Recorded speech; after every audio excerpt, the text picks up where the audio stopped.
Assalamualaikum warahmatullahi wabarakatuh. Salam sejahtera bagi kita semua. Om Swastiastu, Namo Buddhaya, salam kebajikan. Perkenalkan, nama saya Fahmi Tarumanegara dari jurusan Hubungan Internasional Fakultas Ilmu Sosial dan Ilmu Politik Universitas Lampung. Saat ini saya adalah salah satu peserta sertifikasi dosen gelombang 1 tahun 2025 yang diadakan oleh Kemdikti Saintek. Pada kesempatan kali ini, saya akan menayangkan sebuah video dari kelas pembelajaran saya di mata kuliah Metode Penelitian Sosial dan Hubungan Internasional. Video ini merupakan salah satu syarat sertifikasi dosen sebagai bentuk pernyataan diri dosen untuk unjuk kinerja Tridharma Perguruan Tinggi. Mata kuliah PSHI di jurusan HI Fisip Unila adalah mata kuliah wajib dengan bobot 3 SKS, 2 SKS tutorial, dan 1 SKS praktikum. Mata kuliah ini ditempatkan di semester 3, di mana jurusan HI Fisip Unila menempatkan mata kuliah ini lebih awal agar capaian pembelajaran mata kuliah ini dapat bermanfaat bagi mahasiswa ketika mereka menempuh mata kuliah lain di semester selanjutnya. Mata kuliah MPSHI dititipkan sejumlah CPL oleh jurusan HI Fisip Unila yang keseluruhannya terintegrasi di dalam CPMK mata kuliah ini.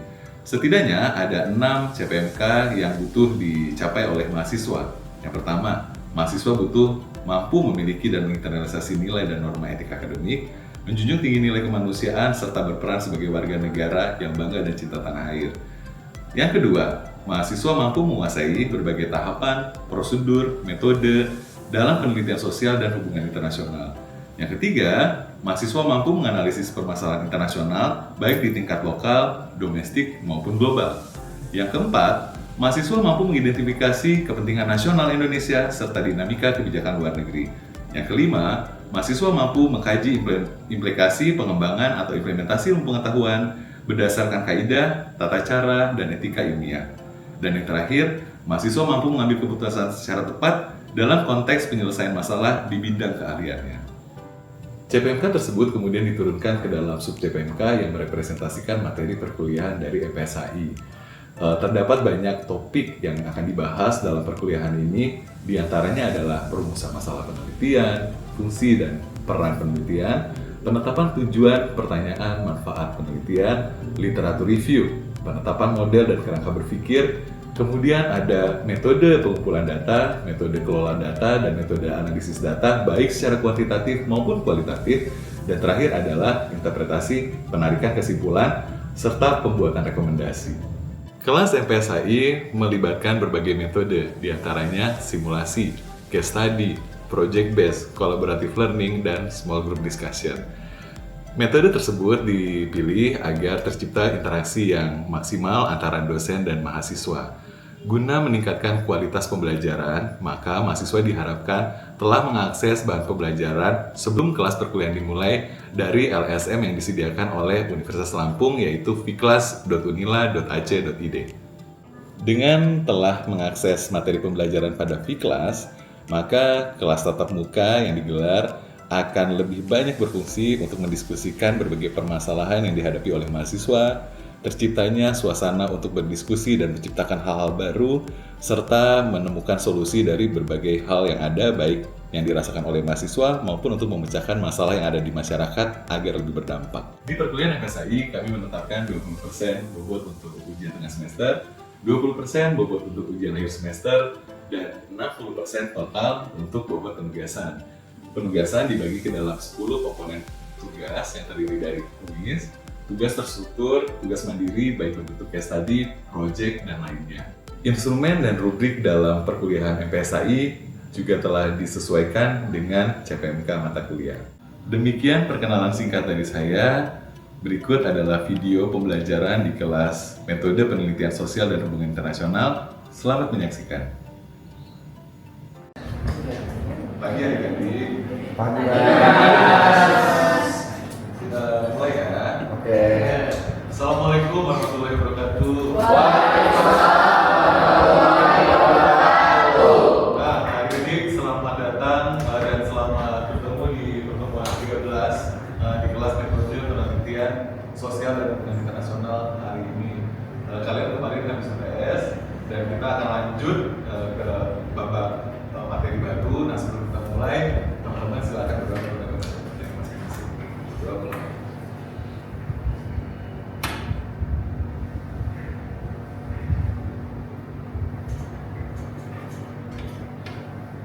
selesai. Tadi pun. Ya.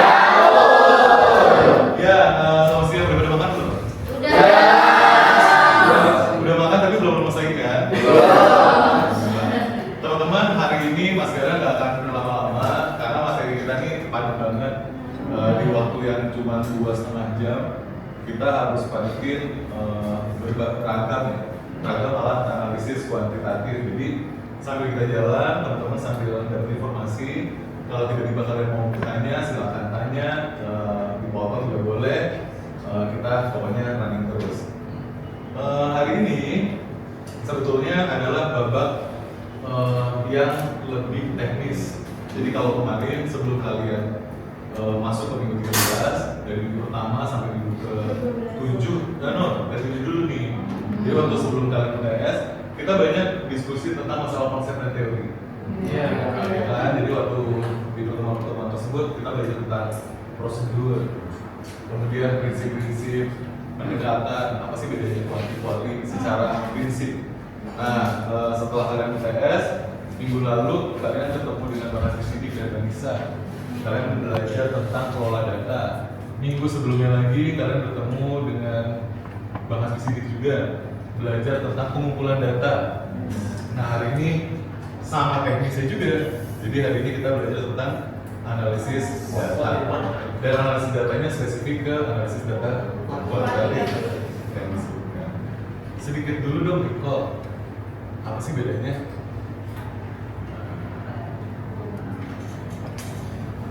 Beda dong pendekatannya ini.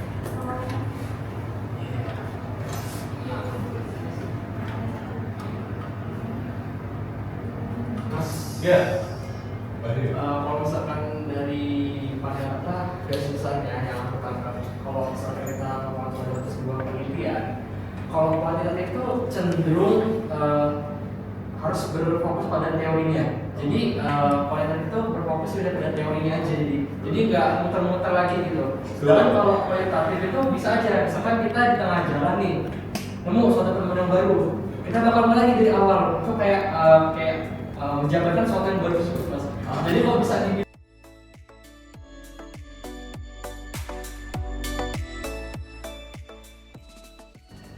Nah, jadi hari ini Mas Garu mau ngasih tahu ada 2 kakak kelas kalian yang saat ini sudah skripsi dan lagi sitting di kelas kita. Ya, guys, numpang ya, belajar. J dan Katolik ya. Iya betul. Ya, jadi nanti kita ngobrol lah, kita minta pendapat mereka lagi menulis apa, pendekatannya apa. Pendekatannya dulu deh kalau kita. Aku mau pendekatannya pakai kualitatif, deskriptif. Terus aku lagi neliti tentang kerjasama bilateral Indonesia Kroasia. Kenapa nggak kuantitatif aja? Karena menurut aku lebih kualitatif deskriptif itu bisa lebih cocok dengan kerjasama sih. Karena kan aku yang mendeskripsikan kondisi kerjasama kedua negaranya gitu. Kalau sekarang sudah sampai mana? Aku juga sudah sampai bab 5, tapi ada beberapa pertanyaan tentang metodologi kemudian yang pengen aku tanyain sih Mas. Kalau Katolik? Sama Mas, kualitatif deskriptif. Tapi bedanya kalau sama Najee, saya masih mau berubah kayaknya ke kuantitatif. Karena dari prosedur saya disaraninnya kok bisa nggak kuantitatif aja. Oh, makanya kenapa kalian berdua sih di kelas? Iya, saya sini karena pengen mendalami kuantitatifnya. Oke.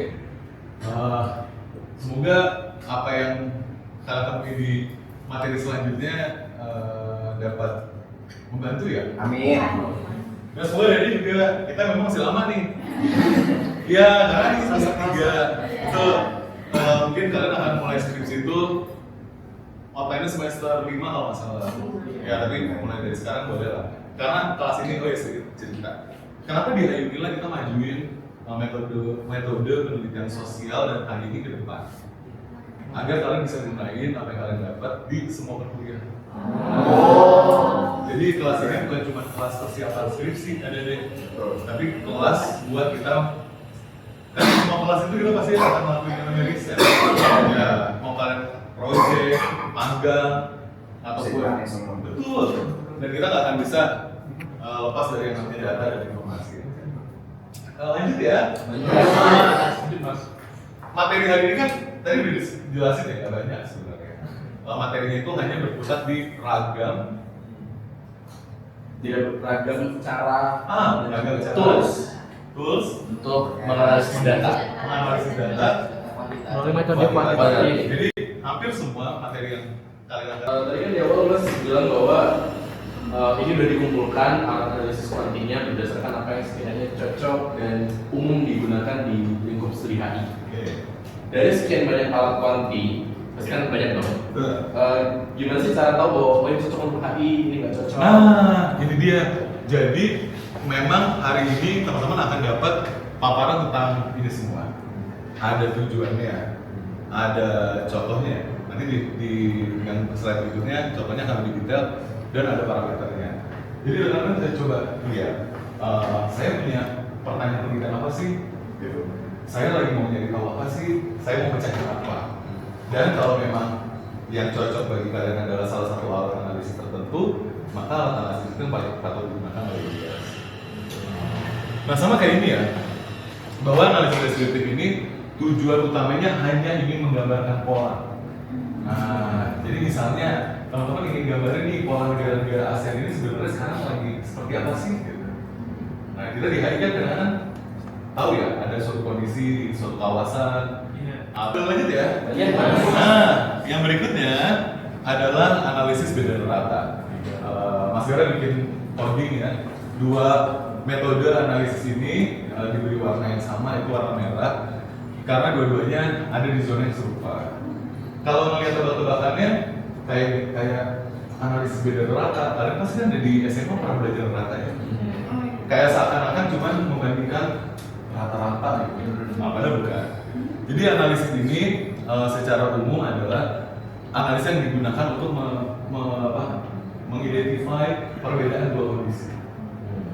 Nah, contoh kalau di HI, misalnya gini, teman-teman kerja banget ya.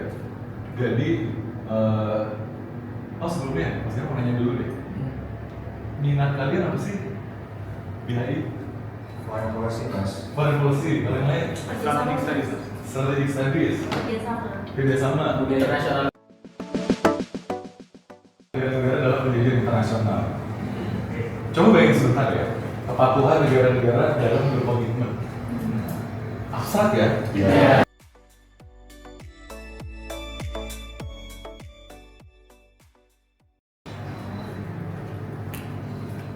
Nah kita bisa gunain yang namanya analisis faktorial aja. Jadi analisis faktorial ini adalah analisis data kuantitatif yang digunakan untuk membangun faktor-faktor. Jadi kalau teman-teman nanya, stepnya apa sih, awal mulanya bagaimana, apa yang saya harus lakukan? Jawabannya literatur review. Teman-teman akan mencari variabel atau konsep yang mirip dengan komitmen kepatuhan negara. Dan teman-teman akan mencari banyak sumber dan literatur, dan pasti setiap sumber dari literatur punya iya benar, dimensi dan key factor yang beda. Misalnya dari A, aja ketemu A1, A2, A3.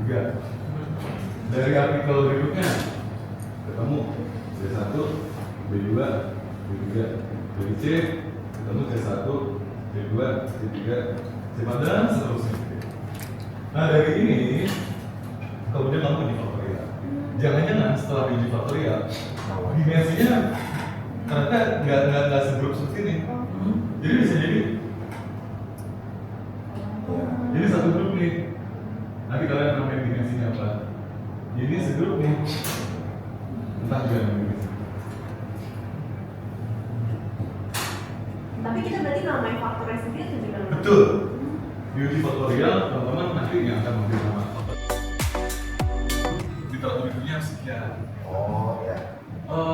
Lakukanlah selayaknya memang di tingkat faktorial. Dan itu menurut saya udah memuaskan apa namanya? Main buat cari. Ya selain itu juga kita pernah membaca pasti paham gitu. Ya. Kan kalau kayak gitu berarti kita cari satu-satu ya, satu dulu dan seterusnya gitu. Betul. Kalau kita dari melayakannya atau contohnya itu berarti kita harus mencocokkannya satu-satu loh. Oh, Kayak iya. A1 ke B1 kemudian ke B cocok. Ah, Kayak kita harus memastikan gitu antara semua faktor itu cocok atau enggak atau kayak udah ada. paham. Jadi mungkin pertanyaan gini ya, kan kita dari literatur A menemukan beberapa faktor, dari literatur B menemukan beberapa faktor, C menemukan beberapa faktor. Ya, pertanyaannya, bagaimana sih kita bisa menemukan ini fit? Jawabannya analisis faktorial. Bagi faktorin ya. Iya benar. Apa yang kita lakukan? Buat nyari itu. Menemukan nilai modularity-nya. Nilai modularity-nya akan keluar nanti nilai modularity yang Banyak ya. apa ya maksudnya? Sejenis atau berdekatan, maka kita bisa mutusin bahwa faktor itu cenderung akan jadi satu dimensi. Serem gitu ya ngadepin ini. So, teman-teman secara nggak sadar, kita barusan sudah bahas dua metode analisis apa itu? Ya, beda rata. Tiga dong. Sedikit. Kita lanjut ke yang lain dulu. Nah, di zona biru beberapa alat analisis yang dekat sekali dengan hubungan atau pengaruh. Jadi metode analisis berikutnya adalah analisis korelasi. Buat apa sih analisis korelasi? Ya, sudah ada tulisannya. Untuk mengecek hubungan antar dua variabel. Kalau analisis pengaruh, menguji pengaruh antar variabel. Apa bedanya? Kalau misalkan yang tadi itu saran lah kalau korelasi. Kalau yang barusan tadi apa namanya? Pengaruh. Nah itu kayak misalkan gampangnya ngomong kok saya kayak induk variabel sama anak variabel. Jadi anak variabel itu dipengaruhi sama induk variabel gitu. Nggak salah. Tapi paling tepat kalau kita ngomong ada induk variabel, di bawahnya ada nama variabel. Itulah analisis faktorial. Jadi ketika kalian tahu nih ada konsep besar perdamaian. Perdamaian itu dibangun dari apa sih? Nah, berarti anak variabel kan? Iya. Anak variabel itu paling tepat kita sebut namanya faktor. Kondisi politik internasional sama ekonomi politik internasional. Siapa yang saling pengaruh-pengaruh? Ekonomi mendorong politik. Bisa duluan? Bisa Dan ketika kalian belum tahu, belum proof ya mana yang lebih dulu dahului, maka lebih baik kalian menggunakan analisis. Tapi kalau kalian tahu nih, misalnya corruption akan membuat krisis negara, dan krisis akan membuat krisis global yang lebih besar. Kita tahu urutannya. Korupsi itulah yang membuat negara krisis, dan negara krisis yang akan menginfluence terjadinya krisis global. Maka kita bicara tentang regresi. Nah, jadi di sini ada nilai besar nih, yaitu kekuatan hubungan. Di sini juga punya, tapi kita sebut namanya nilai beta. Beta 1, kalau ada 2, beta 2, kalau ada 3, beta 3. So dari kalau aku lagi ini mas lagi bikin makalah terkait dengan kompetisinya si US sama China, yang which is kalau di makalah aku tuh yang lagi aku teliti itu bagaimana si China tiba-tiba sebenarnya nggak tiba-tiba sih, tapi di dunia modern tiba-tiba ngebalap US dalam kurang dari 30 tahun gitu. Dan kamu mau bertanya apa nya? Aku bertanyakan sejauh ini sih, kok bisa? Kok bisa itu masih belum fix antara kok bisa Amerika terkalahkan dalam waktu yang cepat, pada udah mulai dari kapan tahu, dan kok bisa Cina ngebalap US dalam kurun waktu yang kurang sekali, 30 tahun. Intinya paling kaya kalau Tiongkok. Tiongkok memperlihatkan kondisi dan kemampuannya membalap Amerika Serikat. Gitu kan? Iya. Dan kamu lagi mempertanyakan? Lagi mempertanyakan, ya bagaimana gitu, kok bisa? Why? Oh, berarti apa saja yang bisa? Yes. Bila saya bertanya, AMS disalib Cina, Ya. Ya. apa aja yang mempengaruhinya? Pertanyaan berikutnya, blank canvas atau punya dugaan variabel? Belum punya juga variabel. Cocoknya pakai analisa ini.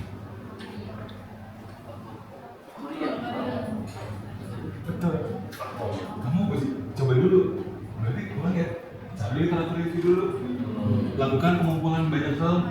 Ketika ada negara powernya tersalib, kira-kira apa sih yang orang negara bisa dalam kondisi itu? Terus kamu kumpulin uji faktorial dulu. Ketika uji faktorial selesai, jelas punya nih kisi-kisinya mungkin.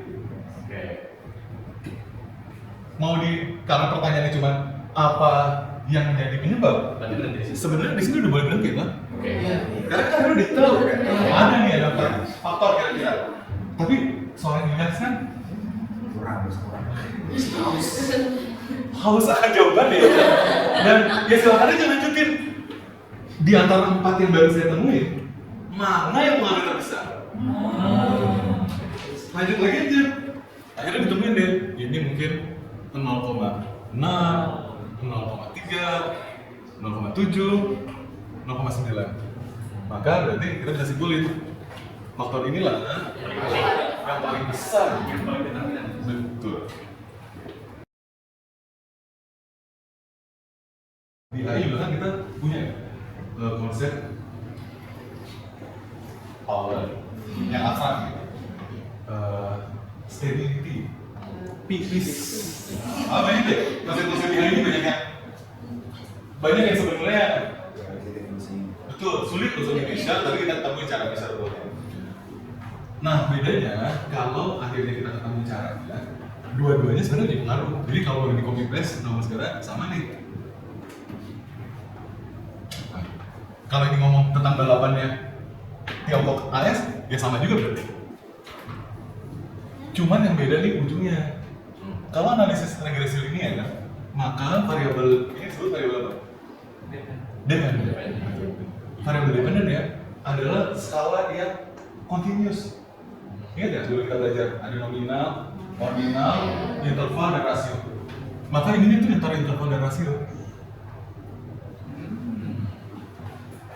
Kalau ini variabelnya variabel kategori nominal atau ordinal? Ordinal. Betul.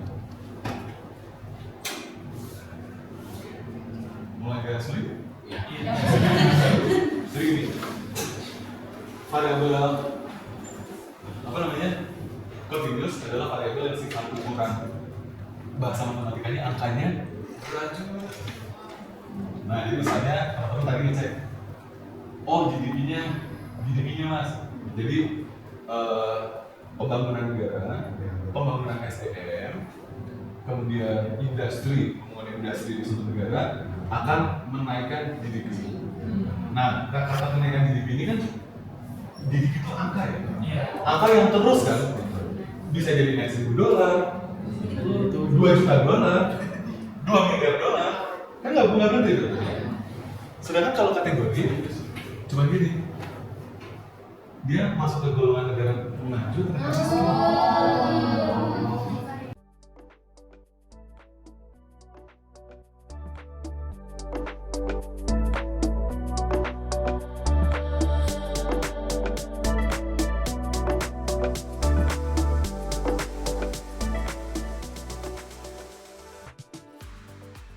hubungan bilateral di dalam hubungan bilateral hanya atas kehendak negara A dan negara B. Apa ada urusan? Ya. Iya, tapi jangan lupa tuh berhitung tentang hal itu. Dimana kalau kita ngomong bilateral pasti urusannya apa dan kalau yang lain tuh dialog gak ada. Dialog udah ya. Jadi kalau ngomongin percintaan hanya punya aku dan dia. Yang lain itu lupakan. Padahal kalau kita totalnya bisa jadi dia influencer terbesar, bisa jadi malah dia nggak influencer terbesar. Nah, untuk kuliah ini dan sedikit jadi bahan diskusi, juga jadi bahan insight buat kalian nanti malam renung-renung sih. Mas Gara punya satu data set, ya karena lebih mengirim waktu juga. Mungkin Mas Ali mau bantu nggak? Ya boleh. Supaya Mas Gara bisa bantu rekannya. Jadi boleh diklik-kliknya dulu.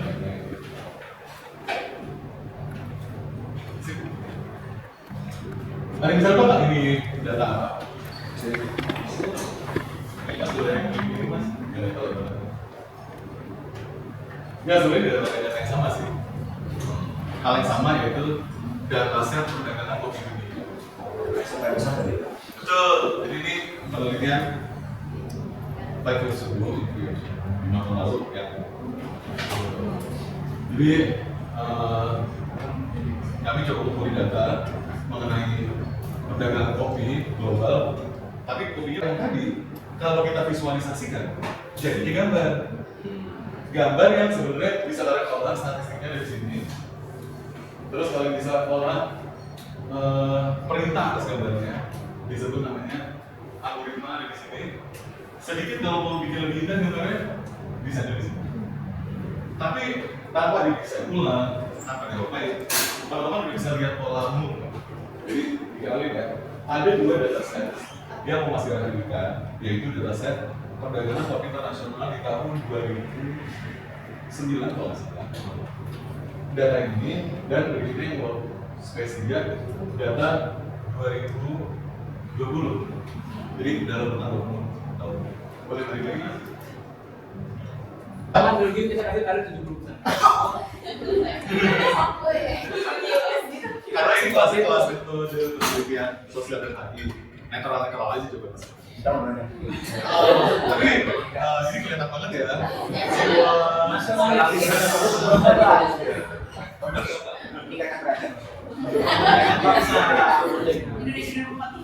Tuh, ada mau nambahin nggak?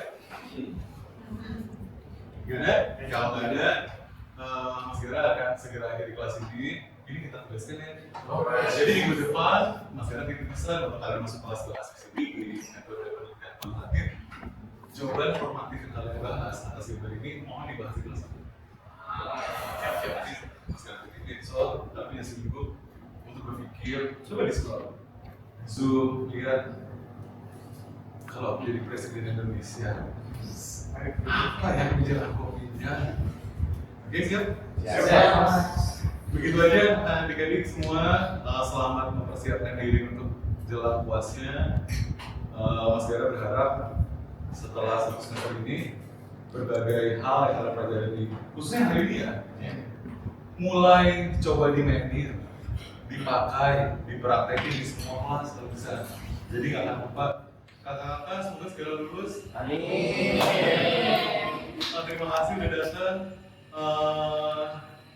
Mas Gara ketemu kalian lagi nih. Ya. Sampai akhir semester.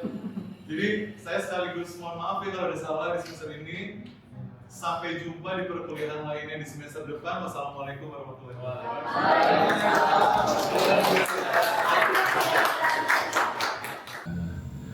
Demikian video pembelajaran dan perkenalan diri saya. Semoga bisa menjadi bahan pertimbangan yang positif dalam rangkaian sertifikasi dosen ini.